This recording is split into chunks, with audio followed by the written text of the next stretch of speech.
You remember how it started. Not with a text, not with a call, not even with a plan.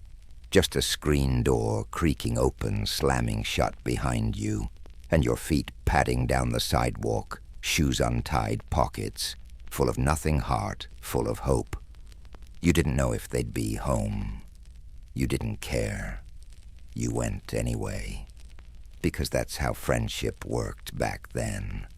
It was a summer afternoon, or maybe a Saturday morning, the kind of day that felt wide open and golden, and all it took was the idea, I wonder if he's around. So you walked, past the neighbor's hydrangeas, past the old elm tree with initials carved into the trunk, past the dog who barked at everyone but never left the porch. You didn't bring anything with you, just yourself, and maybe a baseball glove, maybe a pack of gum, maybe a new joke you couldn't wait to tell. You didn't knock politely, not always.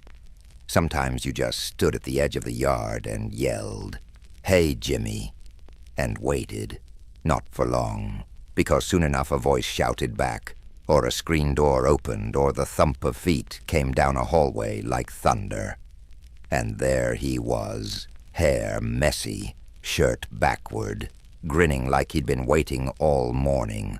No questions, no plans, no parents asking, "How long will you be gone?" Just a quick glance, a shrug, and then want to ride bikes, want to build a ramp, want to see something gross, and off you went. You didn't have to be best friends. You didn't need matching shirts or shared hobbies or a handshake. You just needed proximity and boredom and a front yard with no fence. That was the thing about friendship back then. It didn't wait for permission. It just happened because the day was long and you had nothing better to do. And the world was better when you weren't walking through it alone. Sometimes they weren't home, and that was okay too. You didn't pout, didn't scroll, didn't post about being ignored. You just turned around, kicked a rock down the sidewalk, and stopped at someone else's house instead. Because someone was always around. Someone always had a wiffle ball bat and time to kill. That's how it started. Not with a message, not with a meetup, not with a calendar invite. Just a kid on a porch, shouting your name with no warning and no plan, and a whole afternoon waiting to be filled. You didn't need plans, you just needed each other. There was no schedule, no set time, no meet me at 3 by the swings, just the open air a bike, and someone else who also had nothing to do. You didn't decide what you'd play until you were already outside. Even then, you probably changed it halfway through. Kickball turned into tag, turned into hide-and-seek, and hide-and-seek always ended when someone got distracted by a frog or a dog or the ice cream truck jingling 5 blocks away. The whole point was just being together. It didn't matter what you did, as long as someone else was around to do it with. You could spend an hour throwing a tennis ball against the side of a garage. You could sit in a driveway trying to squish ants with twigs. You could lie in the grass and count the clouds that looked like dinosaurs. You weren't trying to be productive. You weren't trying to impress anyone. You were just kids filling time with company. Sometimes you didn't even talk that much. You just sat on the curb, drinking warm grape soda, tossing pebbles into the street. No need to fill the silence. The silence was part of it. Comfortable, easy, the kind of silence you don't share with just anyone, only with someone who knows you well enough not to need words. You didn't need to explain yourself. Didn't need to ask, "Are you okay?"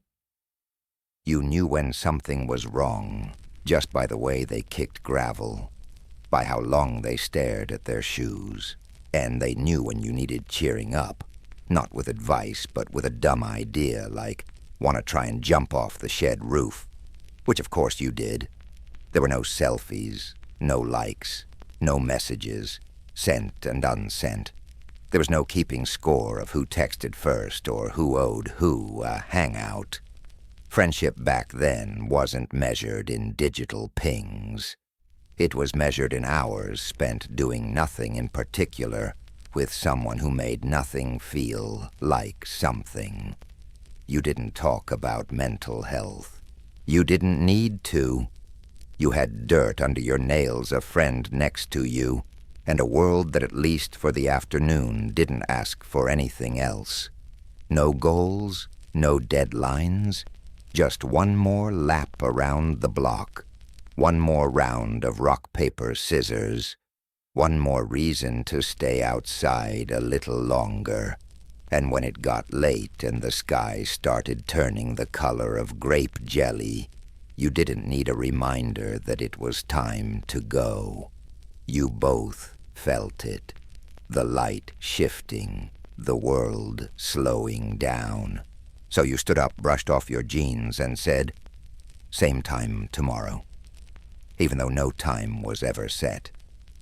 You didn't need plans. You had each other. And back then, that was more than enough. You didn't need a ringtone, just a knock, or even less than that. Sometimes just the sound of someone pedaling their bike into your driveway was enough to send you flying out the door.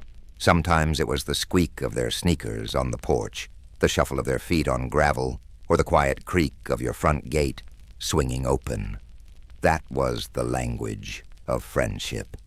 It wasn't scheduled. It wasn't formal. It just showed up. And when it did, you dropped everything. Homework, chores, a peanut butter sandwich half eaten on the plate. Because the knock meant now. It meant something was happening. Something fun. Something better than whatever you were doing. It didn't even matter what it was. You were going. No one waited for an answer. No one stood awkwardly checking their phone.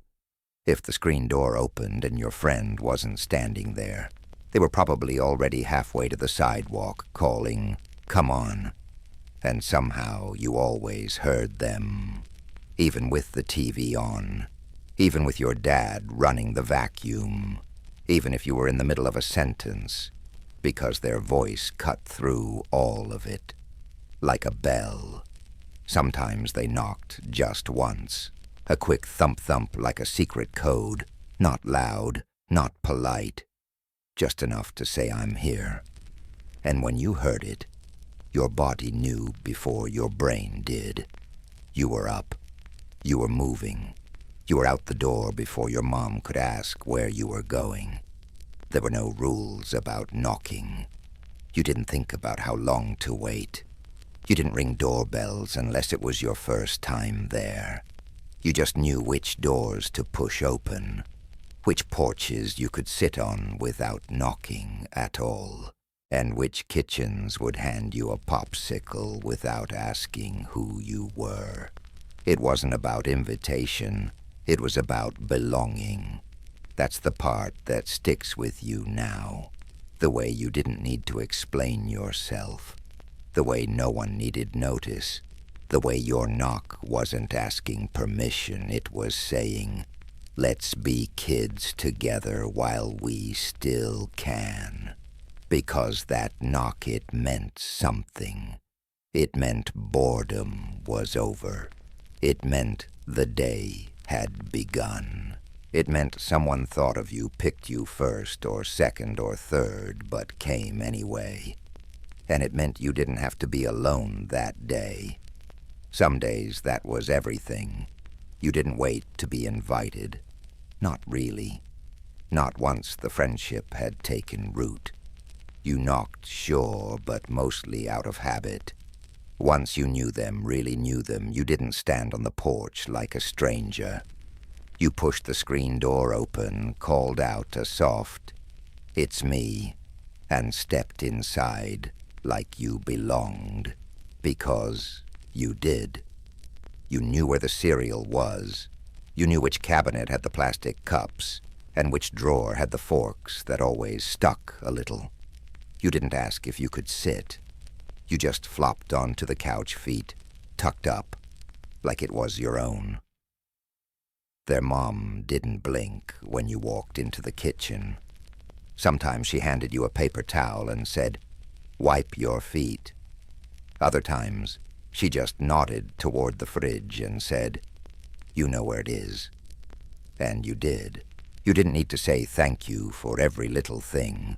The gratitude was in the showing up. The respect was in not breaking things. The love was understood. It wasn't fancy. It wasn't formal. But it was real. You and your friend might sit in silence for a while, watching cartoons, passing the same bag of chips back and forth. You didn't feel pressure to talk. That was the magic of it. The comfort, the belonging.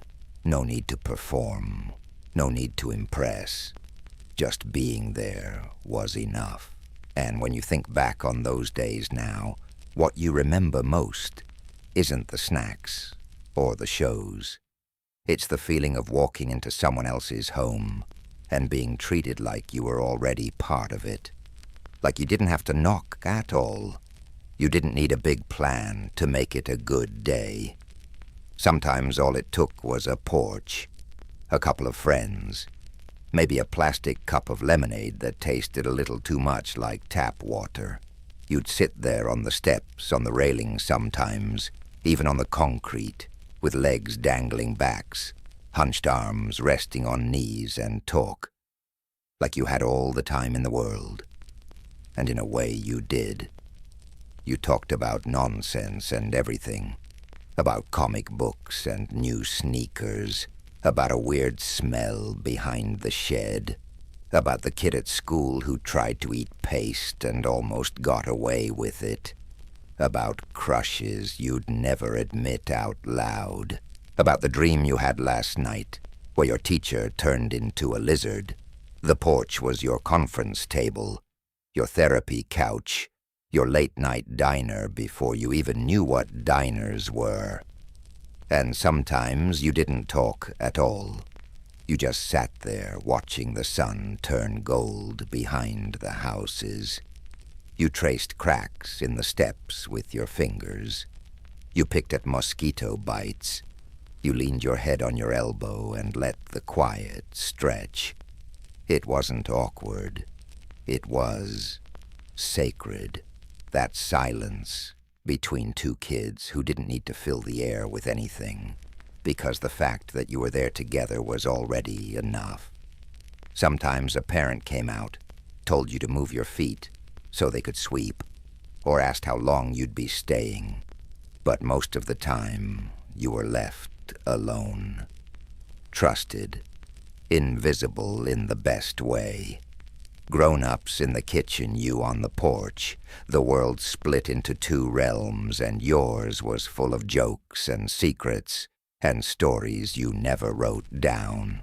Years later, you might forget what you talked about, but you never forget that feeling of sitting side by side with someone who just got you. Not because they asked the right questions, not because they solved anything, but because they showed up and stayed, and let the silence be soft and safe. You didn't always get along. Sometimes you fought over whose turn it was, over the last piece of candy, over a rule in a made-up game that no one could actually remember. Voices would rise, arms would cross, someone would storm off, and that would be it for the day. But you never stayed mad for long, because by the next morning someone would knock again, or shout your name from the sidewalk, or just show up at your window with a stick and an idea. And just like that it was over. No apologies, no dramatic makeups, no long conversations about feelings, just presence, just coming back, just being there again. That was the real glue. Not words, not agreements, but the return. You didn't need to talk it through. You just needed to show up. And that was enough. You knew they were still your friend because they knocked again, because they handed you the baseball mitt, because they let you go first in the next game of tag without saying a word. Sometimes you didn't even remember what the argument was about. You just knew it didn't matter anymore, because the game couldn't start without them, and they knew it too. The porch welcomed you back. The swing still squeaked the same. The gravel still crunched under your shoes. Nothing had changed, really. Just a little space to cool off.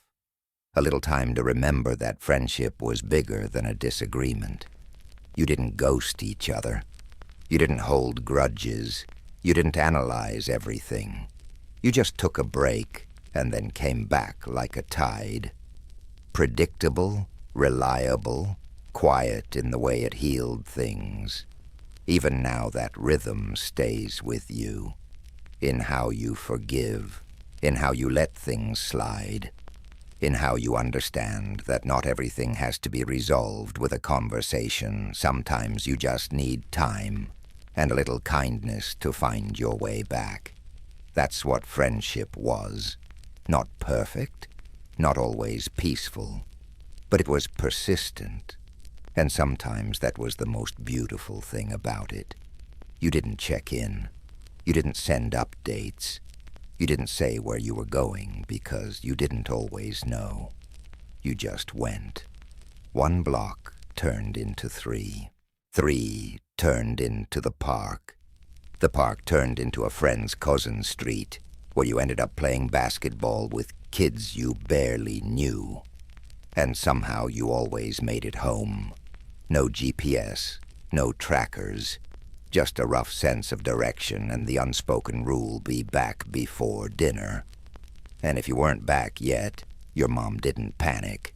She'd maybe step onto the porch, look down the street, call your name once, then she'd go back inside, knowing full well you'd hear the screen door creak and take that as your signal. And sure enough, you'd show up 5 minutes later, dusty, scraped, starving, and exactly on time. It wasn't recklessness. It was trust. It was knowing your neighborhood like the back of your hand. It was having 5 backup houses to stop by if you needed water, a Band-Aid, or just a break from the heat. You didn't travel with snacks or sunscreen.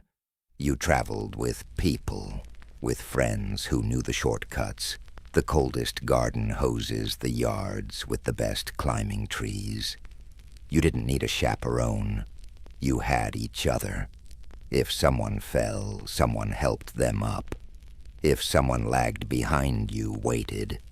If someone wanted to go a different way, you figured it out together. That was the map, the group, the collective compass that somehow always pointed you back to where you belonged. And you didn't worry about getting lost, because even if you did, it was okay. Getting lost was part of the adventure, part of the story, part of the reason you'd sit on the curb at the end of the day and say, "You remember that time we took the long way home?" There were no phones, no lifelines, just feet and voices and trust, and at the heart of it all, friendship. You didn't have to say anything, not all the time. Sometimes you just sat, on the curb, on the swing set, on the dusty patch of ground behind the garage, where the grass never quite grew back. You shared space before you shared secrets. You shared silence before you shared stories. And somehow that made it all feel more real. There were whole afternoons where you didn't do much, just rode bikes in circles, tossed a ball back and forth without counting points, laid on your backs in the grass, and watched the sky shift from white to gold. The words didn't always come easy, and they didn't need to, because when someone truly knows you, you don't have to fill the air. Your breathing sinks. Your thoughts wander in the same direction, and every now and then one of you would say something strange or deep or funny, and the other would just nod or laugh or say, "Yeah, same." You didn't say things like, "I appreciate you." You just handed over the better half of your sandwich without thinking. You didn't talk about loyalty or trust. You just kept someone's secret when they whispered it behind the monkey bars and never brought it up again. You didn't explain your bad mood. You just showed up cranky, and your friend would toss a rock at your shoe and say, "You want to just hang out anyway." And that was enough, because some friendships weren't loud. They didn't need inside jokes or matching t-shirts. They didn't need 100 photos or shared playlists. They were quiet, solid, like the root of an old tree, mostly unseen, but always there, holding things steady. You shared bikes. You shared chips. You shared those long, quiet walks home when neither of you wanted to admit the day was ending. And even now, all these years later, when silence settles around you again, when the house is still, and the clock ticks louder than it should, you find yourself remembering those quiet friendships, the ones that taught you that being together didn't always mean talking. It just meant not being alone. Some friends moved away, just like that. One day they were knocking on your door, swinging their backpack by the strap, asking if you could come outside, and the next, they were gone.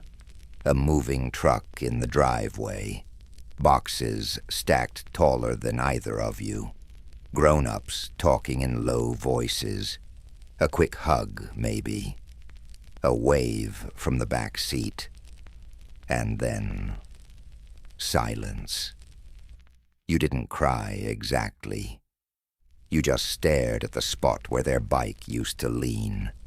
You kicked the gravel a little harder when you passed their porch. You still knocked sometimes, even though no one answered. You thought you'd stay in touch. You said you'd write letters. You promised to call. But time is sneaky. Distance is slippery.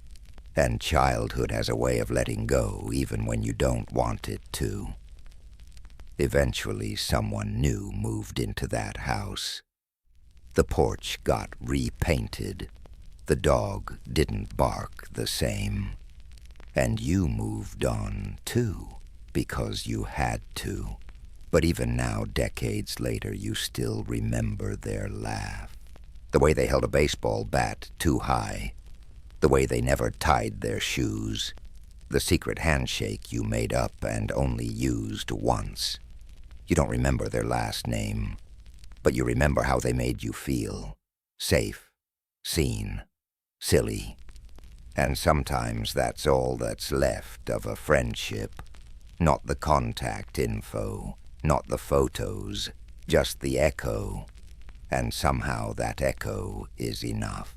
You find yourself thinking of them when you drive by an old house, or when a certain song comes on the radio, or when your child makes a new friend who knocks on the door unannounced. And just for a moment, they're back. Not in front of you, not beside you, but somewhere deep in the softest part of your memory, still laughing, still calling your name from the end of the driveway, still reminding you what it felt like to be chosen, even just for one golden summer. You didn't have to say, "I love you." You didn't even have to say, "You're my best friend." Back then you just knocked. That was enough. That meant everything. Being there was the whole point. Showing up, sitting close, laughing too hard, sharing candy you didn't want to give up but did anyway, holding secrets like treasures. waiting after school without being asked, throwing rocks into puddles side by side without needing a reason. You never said thanks for always being there for me. But you were, and so were they. It didn't take grand gestures or lifelong promises. Just one knock, one moment of knowing someone chose you that day. And even now, years later, when so many things have changed and so many people have come and gone, you remember how it felt to be the one someone came looking for. No invitation, no heads up, just the trust that when they knocked, you'd answer. Or when you knocked, they would. And maybe that's the most lasting kind of friendship. The kind that doesn't need explanation, doesn't need constant tending.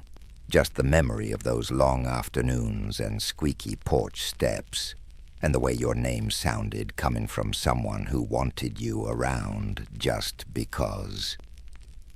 The night is still now, quiet, like the porch after everyone's gone home, like the screen door finally resting after a long day of swinging open and shut. And in that stillness you remember not the games, not the jokes, not the trouble you got into, but the feeling of being wanted, of being enough, of someone walking down the street not to see what you had or what you could do, but simply because you were you. You don't need to go back to those streets to feel it again. It lives inside you, in the way you still notice when someone pauses before knocking, in the way you still smile when a familiar voice says your name, in the way you reach out, not with big words, but with quiet presence. A cup of coffee placed gently down, a phone call with no reason, a walk shared without much talking. So let that feeling settle over you now. Let it wrap around your shoulders like the evening air used to. Let it remind you of every porch you sat on, every knock you answered, every friendship that didn't ask for more than your time and your company. You were never alone back then. Not really. And you're not alone now. Sleep easy tonight, old friend. You are loved. You are loved. And someone somewhere would still knock just for you.